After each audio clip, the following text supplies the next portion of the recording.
ಎಲ್ಲಿಗೆ ಅವಳು ನೆನಪಿನಿಂದ ದೂರಿಗೆ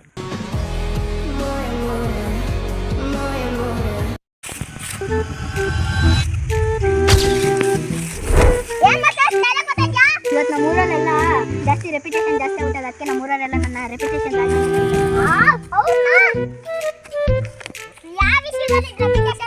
ನಾನು ಇನ್ನ ಡಿಸೈಡ್ ಮಾಡಿಲ್ಲ. ನನ್ನ ಜೊತೆ ಎಗ್ರಾಡಂಗಿಲ್ಲ. ಆಮೇಲೆ ಎಗ್ರಾಡಿದ್ರೆ ಅವ್ರ ಅಮ್ಮಂಗೆ ಹೇಳ್ತೀನಿ. ಇಷ್ಟೆಲ್ಲ ಅಯ್ಯೋ